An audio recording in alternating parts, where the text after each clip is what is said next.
Tonight marks the yortzeit of our beloved Rabbi Sachs, Zichron Tzaddik Livracha.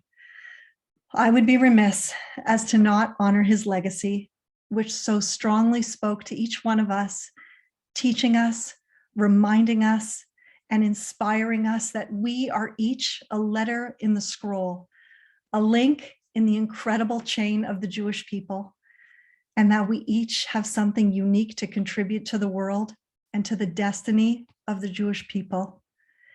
To me, Rabbi Sachs was the chief rabbi of the planet, one of the greatest Jewish leaders and educators of modern times, and my personal hero.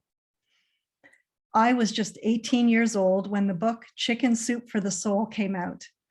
Back then, I wasn't much of a reader, but I gobbled up the stories in that book. One story in particular stood out. It's from American anthropologist Lauren Isley, and to this day sums up my attitude to life. The story goes like this. An old man was walking on a beach at dawn when he noticed a young man picking up starfish stranded by the retreating tide and throwing them back one by one into the sea. He went up to him and asked him why he was doing this. The young man replied that the starfish would die if left exposed to the morning sun. But the beach goes on for miles and there are thousands of starfish. You can't possibly save them all. How can your effort make a difference? The young man bent down and picked up another starfish in his hand, and then he threw it to safety in the waves. I made a difference to that one, he said. Why do I love this story so much? Because I always knew that we don't have to save the whole world all at once.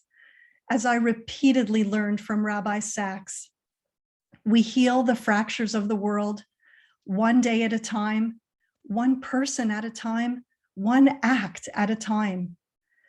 A single life, said the sages, is like a universe. Save a life and you save a world. Change a life and you begin to change the world. A year ago tonight, the world lost a leader who created leaders, not followers. But what the world gained from his tremendous work will never, ever be lost. In fact, his legacy will live on in each one of us who are determined to live his vision of the world.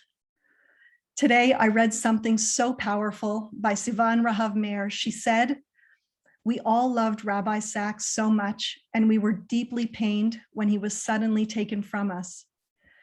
But the great vacuum that has been created in the Jewish world by his parting will not be filled by merely loving and missing Rabbi Sachs.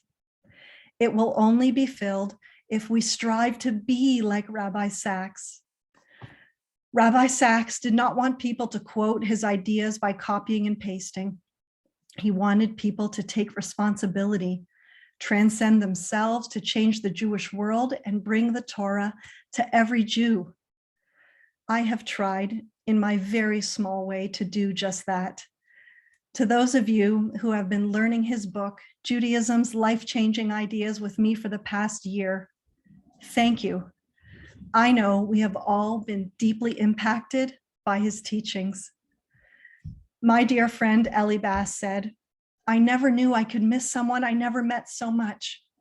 Ellie, I couldn't agree more. I have so many questions that I want to ask him. But I know if I continue to pore over his writings, I'll find the answers. From his enormous example of what living Kiddush Hashem looks like, we will all stand taller, shine brighter, and take responsibility to bring to the world that which only we can. Rabbi Sachs showed us the way. May his neshama fly ever higher. From my heart to yours, thank you.